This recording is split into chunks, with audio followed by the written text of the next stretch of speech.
I'm Steve Gilman, and this is Brand Story, where we help you build stronger, more sustainable brands by sharing insightful conversations with brand leaders, marketers, and professional storytellers. Today, my guest is Philip Tzeng, aka Las Vegas Phil. Social media changes all the time, and I need to take risks because I don't know what's on the other side. And if it fails, fine.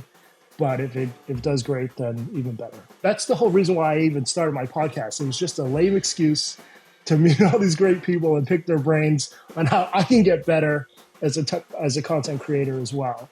Phil is a food blogger, a social media influencer, a foodie, or as I like to think of him, a food experiencer. And he's based out of Las Vegas, but eats all over the country and world. If you like food like I do, and if you happen to love Las Vegas like I do, he's your man. Phil, welcome to the podcast.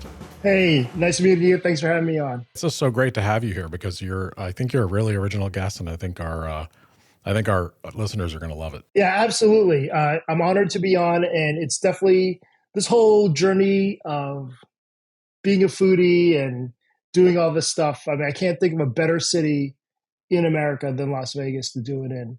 And it's been a really cool journey for sure. Man, I agree with that 100%. I think one of the things that a lot of people don't know about Las Vegas, there's a lot of misconceptions. And yeah, some of them are right. People do go there and lose their minds. But it's, I think, the best foodie city in America. You know, New York, of course, has all the best restaurants. LA is amazing. Chicago as well. But Las Vegas, it's the proximity. There's 5-star chefs, there's celebrity chefs, there's the people who have worked in these restaurants and then opened their own places off strip. But it's the fact that it's all at your fingertips. Absolutely. The proximity, I mean, the concentration of just phenomenal culinary talent and the choices just around you. You can go from Peter Luger's to Carbone to, I mean, I don't know what else is going on. So much other stuff. And in such a small, concentrated area on the strip, it's just incredible. And I tell people all the time, Vegas has basically become the Olympics of restaurants. And if you're opening up here, you got to be on. You got to have everything ready because the masses are either going to come or they're not going to come at all. So it's just been a wild experience, just seeing what's opened and what's still to come is just mind-blowing. Yeah, it's grown so much. So I've been traveling to Las Vegas for business and pleasure because I love food and I just love the city. For like 25 years. So I've seen a lot of growth, but you know, that's the city reinvents itself constantly and it's become a really dedicated foodie destination. Absolutely. And you're right. Like you better bring your A game, right? Yeah. What restaurants in the 25 years that you've been going to Vegas, what restaurant would you love to bring back that's no longer around? You know, this is going to be, I'm not going to be able to remember the name of it, but I'd love to bring it back. There was an original sushi place at the Bellagio with the giant aquariums with the jellyfish in them. Shintaro. Yes. Yep. You do remember. I do remember. And Yep. I don't know why, but I love that place. And also Blue Ribbon at Cosmopolitan. I would bring that back. Yeah. Blue Ribbon was great. And Shintaro, I never went, but I know a lot of the old school poker pros that still rave about that place now. I can't even imagine the legendary meals and money they spent. That place was amazing in its simplicity. It kind of had it was like the sushi version of noodles. So, you know, we're doing a lot of insider Vegas restaurant discussions. So if all of you out there listening haven't been to Las Vegas, hopefully this will motivate you to go because it's a great place to be hungry. So, I'm so curious, how did you start this as a career? How did you get started in, food blogging, being a food influencer, I suppose? What do you like to call yourself? I don't love the foodie word. I don't love the influencer word, but it just makes it easier to explain to people that don't know what's going on. And it really started initially when my wife and I moved to Las Vegas in 2006. I had a swing shift job and was constantly scouring for good dinner places after 11 p.m.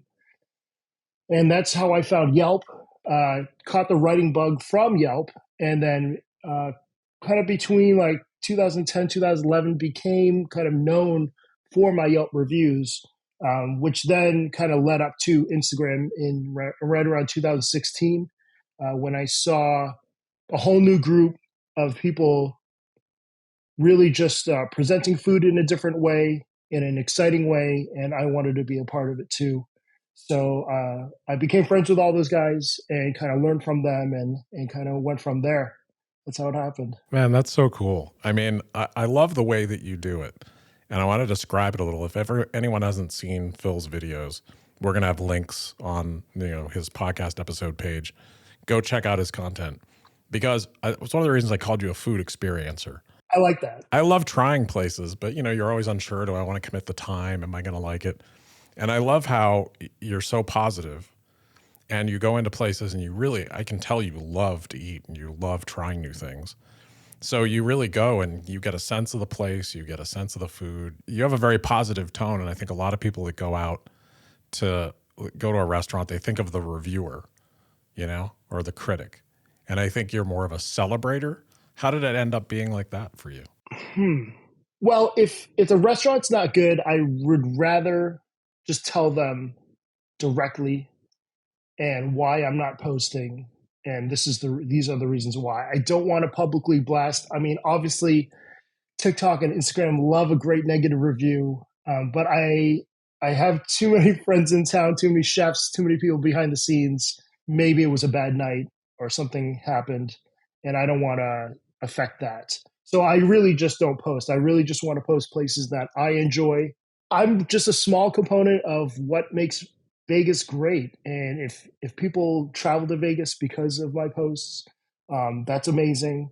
And so that's kind of what I want to do. And plus, I mean, for real, there are just so many great restaurants in Vegas. It's easy to celebrate because, I mean, there's so many phenomenal dishes, so many phenomenal places to go. Well, I think that's great, and I applaud you for your approach. And I think it's one of the things that makes you popular, honestly, because that sort of sense of celebration and that sense of joy come through your videos. And you're right, while TikTok loves a negative headline or some negativity, so does all of social media. And unfortunately, so does a lot of humanity. So thank you from me as one of your fans for keeping it so positive, because I think it matters, Yeah, and I appreciate that you consume my content. Anyone that checks it out, I'm super appreciative of, because really, when I'm recording this stuff and editing this stuff, I'm just in my room or office, and the comments and the likes just feel like a weird, distant thing to me. I don't have a connection until I walk around the strip and I meet people that stop me and want to talk and things like that. So that's a whole other trip unto itself. Yeah. I bet it is, because you've become sort of a public figure. You're like the mayor of food of Las Vegas in some ways, which I think is really cool. Yeah, I don't know how that happened, but yeah, I think it's really cool too. There's a joy in your posts and how you go about it that I think is really unique. So please keep that up. So let me talk a little bit about your process and your job. What does a typical day look like, and how are you eating all this food? Balance is really the toughest thing with all this. But a typical day would be maybe in the mornings, I field all the emails and DMs. And then my wife and I also run an agency where we run social media for about 15 restaurants in town, a bunch of great restaurants. So we're working on posts, talking with them, trying to figure out their upcoming menu or schedule, which influencers are coming into those restaurants. And then I either do a shoot for lunch and dinner, and then kind of story those throughout the day. And then also somewhere in that afternoon, I got to figure out what I'm posting for the day as well, and trying to sketch that out. So that's usually an average day. I try to keep it to one shoot a day, unless the restaurant is so interesting that I just want to get it done as soon as possible. Right. So do you do all the editing yourself and the shooting as well, or do you have a team? A lot of people ask me that. So I do all the shooting myself. I actually do everything on the phone. I don't own a real camera. All I have is a handheld light, because there's a lot of great restaurants that are super dark, like Carbone or wherever. And I edit the whole thing on my phone, do the voiceover on my phone, and put it right up as soon as I can. Dude, I think it's your frequency and immediacy. You know, I think you get a sense of it. And however you're shooting, and I've seen a couple clips of you with your handheld light and getting a good shot of food. I think you're doing it in a way that feels really personal. So it really works. So keep it up, man. I wouldn't change a thing about that, besides that it's a lot of work for you. Now that social media and the post style has changed to be narrated or be on camera more, it definitely takes more time. But you know, those extra steps are what help the post with engagement and things like that. So, and you talk about, you know, staying the course and not changing, but I'm constantly scouring for new social media talent, whether they have only 100 followers or 5,000 followers, and kind of want to meet them as soon as possible to kind of pick their brain on how they're shooting and how they're doing things differently. That's the whole reason why I even started my podcast. It was just a lame excuse to meet all these great people and pick their brains on how I can get better as a content creator as well. And but yeah, I think social media changes all the time, and I need to take risks because I don't know what's on the other side. And if it fails, fine. But if it does great, then even better. I mean, that's great advice for any career, you know, especially in marketing or content. You know, it's really cool to hear that you're doing social media for you know, restaurants. Obviously, you know a ton about restaurants and how they work. So I think that's great. And you recently did a partnership. This might be a little inside baseball, but I got to talk about it. You did a kind of a series of a couple of videos with Mike Chen from Strictly Dumpling. Huge audience. What has he got, like 1.8 million, 2.4 million followers or some crazy thing like that? I think he's got 1.6 on his own, and the Strictly Dumpling's got over 4 million. Yeah, that's what I mean. It's crazy. Like, Crazy. I thought the episodes you guys did together were so much fun. I had such a blast like watching those. So great content, great collaboration. You know, and it's fun to see you doing those kind of collaborations. So how have those been for you when you team up with other people? You learning a lot? Especially with YouTube, doing long form. Every person I've kind of collabed with has a different process on how they shoot, and I'm always asking questions. I think I'm more excited about seeing the behind the scenes while we're doing it than actually like doing the video itself. And someone like Mikey Chen, like it is so surreal to be sitting next to him eating. Like I try to keep it cool, but in my brain, I'm like, what in the heck? How did I get here? And it's a real trip. Um, his wife does all of his scheduling, the food stuff and the travel and everything. So they saw my TikTok on the Chinese New Year buffet at Genting Palace at Resorts World, and she literally maybe messaged me like the day before. They flew out the very next day to come try it and couldn't get in. So I had to pull some strings with Resorts World to get him in. But that's how we met, and it's been so cool to have him come to Vegas and just hang out with him. I mean, he's such a legend, and for Asian food, for travel, for culture, and it's just such a big part of why I do what I do. And it's just crazy to me that I'm in any videos with him. So yeah, it's amazing. Yeah, he's like, it's kind of like having the Rolling Stones come to town in a way. I mean, he's definitely a big deal and really accomplished, and you know, a great person to learn from. I imagine. I've been watching his video content forever. So, you know, you and him did really well together. I think you have some similarities about how you approach food. He also doesn't do negative reviews. He's sort of a food celebrator, and it's amazing. The thing that I don't understand about either of you is how you can eat so much and still be with us.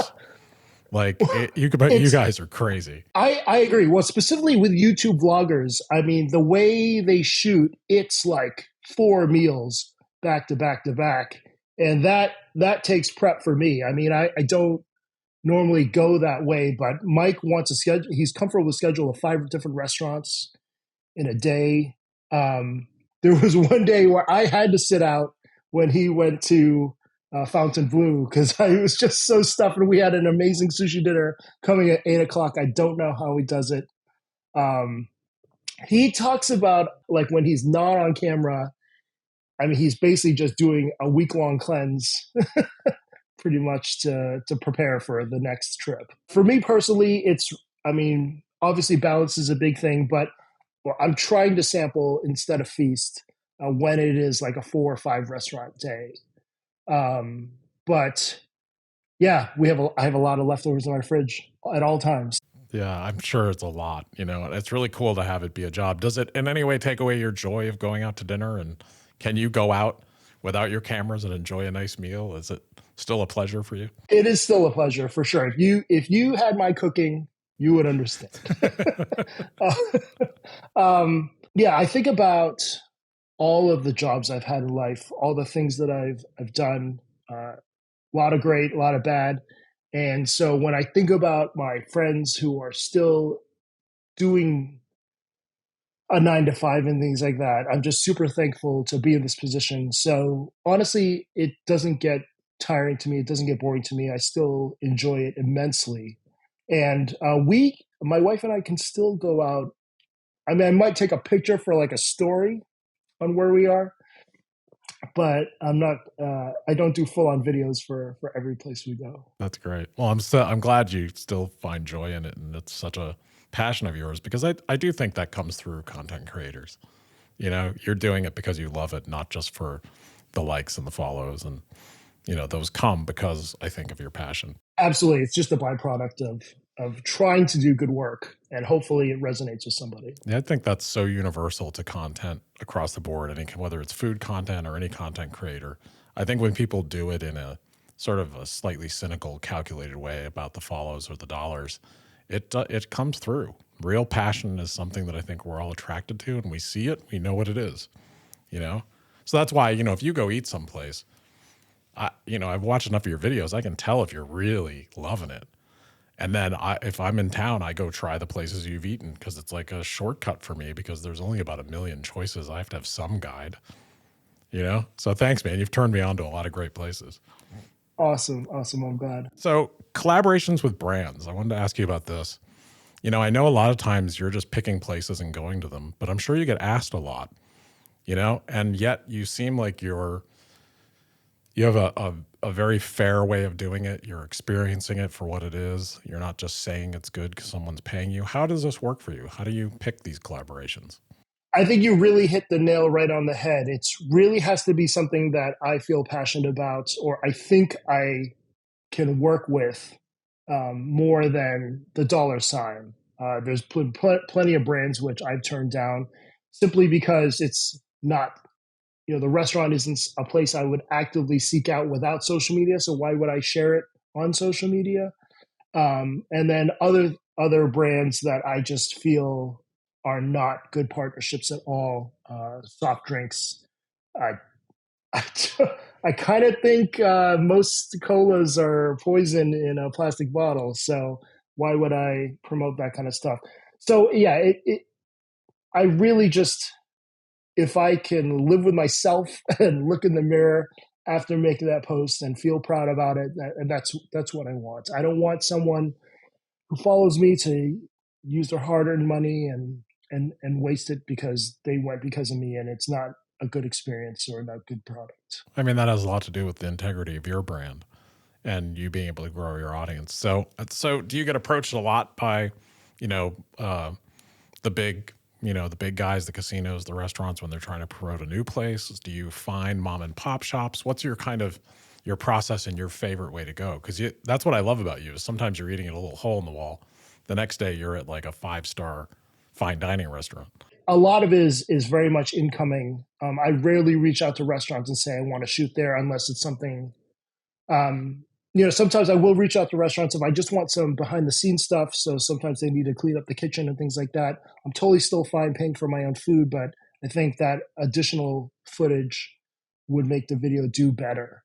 And so yeah, it's all pretty much incoming. A lot of local restaurants. Hey, we just opened. We'd love for you to come in, and along with the strip restaurants as well that hit me up. So usually the average week, I probably say yes to 5 things, and I say no to 20 things. Yeah, it's good that you can be choosy at this point, And so what was it like when you were first starting out and you couldn't be as choosy? How did you go about it?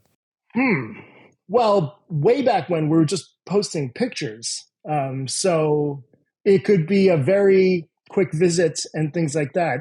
There were times where back then we would have be invited to 6 different restaurants in one day. So sometimes we would, hit up all those spots and just take a picture and then take the rest home or just take a sample and keep going. Video really changed everything during the pandemic. That's when I was able to hunker down and get better at doing video and then ramping up my posts to 2 or 3 a day.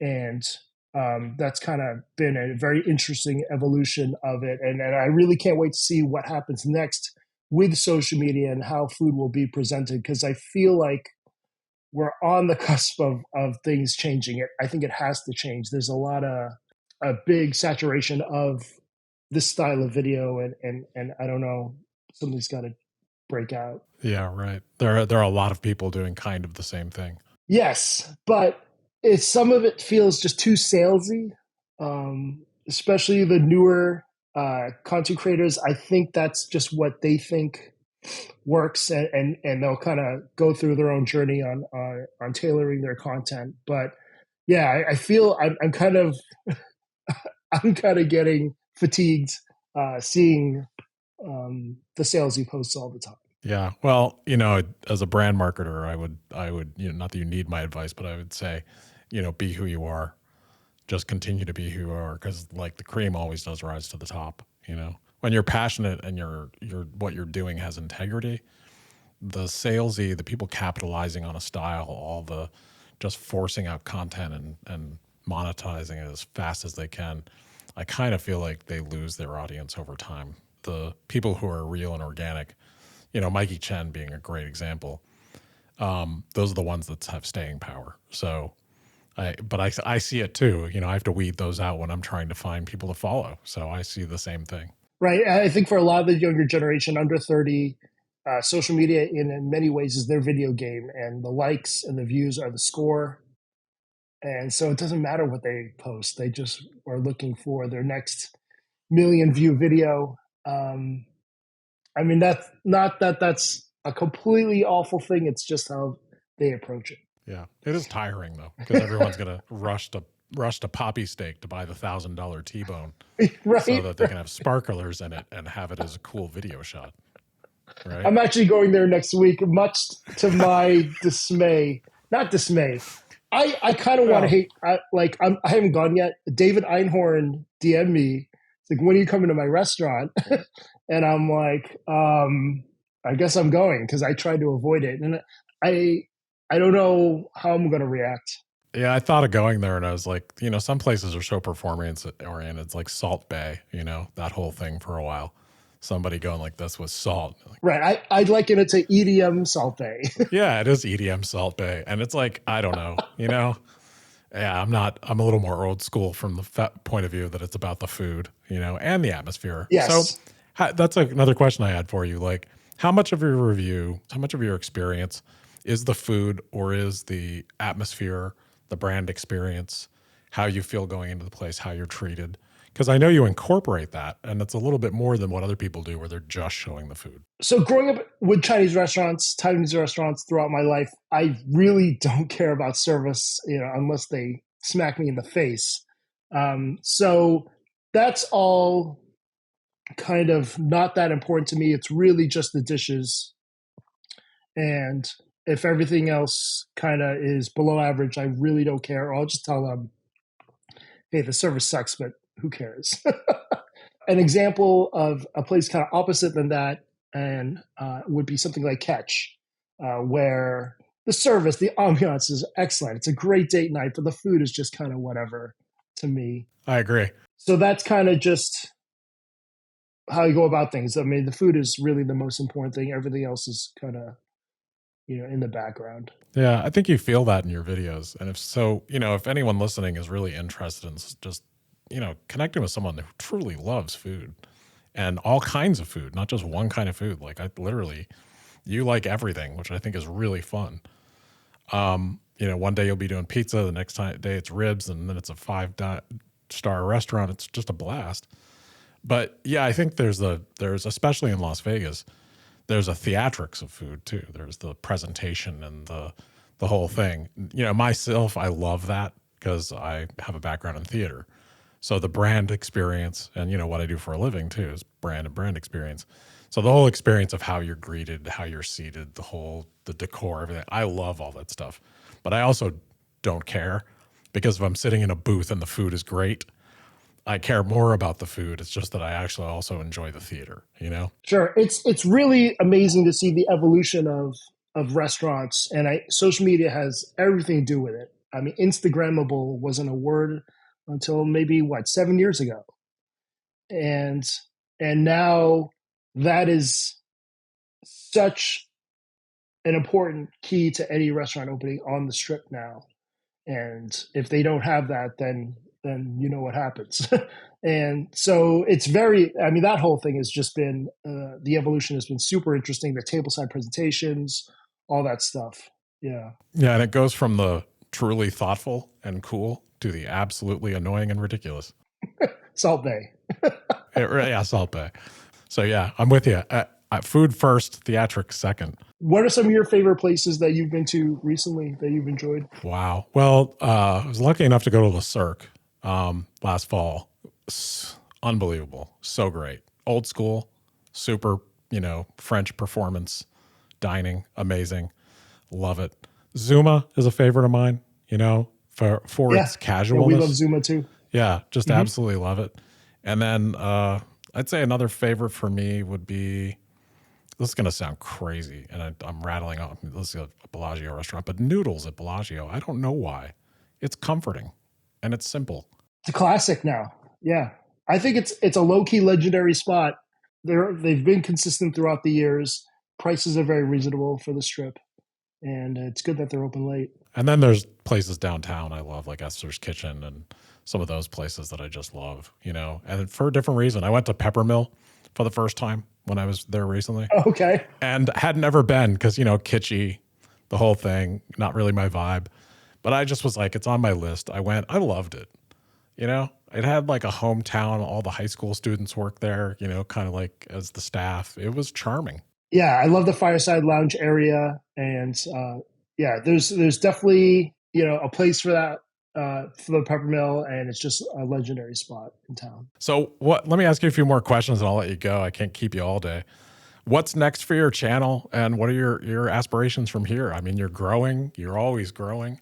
What do you want to do next? What's going on? The next frontier is really long format YouTube, and that's why a big reason why I've been doing so many long format collabs with Mikey or Norma Jelly or Dan versus World and a bunch of others is really just kind of picking their brains and trying to figure out how to put it all together. I think my biggest issue right now is shooting uh, everything twice because I gotta do it long ways for TikTok and IG, which is where my primary audience is, and then I gotta shoot the other way just to see if I can build something on long format. I have a few videos in the can. I just need to put it together on how I want to do it. But I think a lot of people are just speaking in camera, honestly, speaking to the camera simply to save time. Because if you have to do the voiceover and script it, that takes way longer. And I found that out. I feel like I'm writing like a full on huge Yelp review every single day, which is what I was trying to get away from. But it seems to be that way now. And aside from that, really just expanding my horizons to go be a little bit beyond food with more travel and just more different experiences outside of Las Vegas. I mean, those are really my short term goals. But if you asked me 2 years ago that I'd be doing all this now, I wouldn't even believe you. So uh, I don't know. Goals are it's kind of tough to set goals for this because it is an ever changing environment and opportunities just come up that I never thought would ever come up. And so that's just been the life journey. That's just been the ride, and it's been amazing. Good for you. And I think sky's the limit because your content has a really unique feel to it. Thank you. I love traveling. I love just experiencing different spots, and it helps me, inspires me more when I come back into town. I always semi-joke, that I'm depressed every time I leave Japan and come back here, and Yeah, it's hard. But shooting in Japan gives me an opportunity to just shoot differently, approach the video differently, and um, and that really just comes. These places just come from passion, places that I'm passionate about, and it helps me in the long run with content creation. We talked about younger people getting into this, and we've talked a little bit about brands. Do you have any advice for brands that want to work with an influencer? And also, do you have any advice for people who are thinking of trying this crazy career? So, from a brand standpoint, I would say try to get in as early as possible with some of these creators and build a lasting relationship with them. I mean, if you can tell that the work is excellent when they're at 50K or 100K and it's going to pop off later, I mean, those are the people you just kind of want to eye. And also, you do save yourself quite a bit of money getting them in early, and they'll have a soft spot for you, especially if the content does go viral. Um, but from personally for me on my end, I really like everything laid out in an email, like the product, here's this is what we're offering, and then yes or no, and that's kind of how it goes. I kind of dislike the whole 5 emails back and forth, and then we finally start talking about money. And I don't know why it had to be so weird and cryptic. Otherwise, maybe they're just talking to people behind the scenes as the emails come in. Ideally, it's more of a long-term thing than just a one-off post. But that's what I would prefer. It's like anything like that. It's about having good partnerships, So if you're in a space where an influencer is going to fit, I think I agree with you. Don't look for the one-offs. Look for partnerships that you can nurture. Because if it's a good influencer, hopefully they're going to keep growing. So for someone trying to get into, especially in the food segment, being, a blogger or a content creator or an influencer, whatever you want to call it, I don't think there's a great term either. I like food experiencer for you. I like that too. I've never heard that one. Do you have any advice for anyone thinking of doing this? Because it is, I can imagine it's a very demanding career. I mean, you got to have this innate want to just put out a ridiculous amount of content. I don't know what it is. I get home at midnight, I start writing up posts for the next day, and this is just kind of how it goes. I can show you all the steps to how to put it together, but you're just going to have to want it, and it's hard to explain. You can't teach that. But I would say if you want to get into the food social media stuff, just pick places that you are passionate about, that places that you honestly like. And I think that will resonate with some kind of audience, whether it's the first post or the 10th post or the 100th post. That's kind of where I would go with that. If you love a McDonald's double cheeseburger, then tell me why.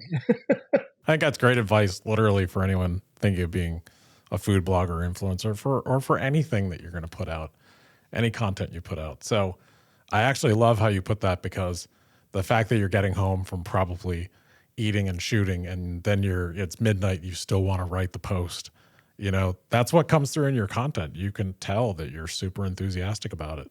So, that love of what you do really shines through. So good for you, man. Thank you. And that means a lot for you to say. I mean, like I said, I kind of live in my own bubble sometimes where I'm just putting out these posts and I feel like I don't know what's happening. And for you to say all that, it's very, very complimentary, and I appreciate that. Oh, absolutely, man. And thank you so much for being on the podcast today. This was a blast for me, both personally and professionally. So I hope our audience really enjoys it. I really suggest that everyone goes and follows Phil, even if you're not super into food. He's a blast to look at his videos and his content. So thanks for being here today, and I really appreciate you being on the podcast. Yeah, it was an absolute pleasure, and hope to do again or meet up in Vegas or something like that. Yeah, that would be great. I think we'll definitely have to do that. Want to hear more inspiring stories? Subscribe on your preferred podcast app so you don't miss an episode. And if you like what we're doing, please rate, review, and share. It's the best way to support us. Thank you for listening to Brand Story.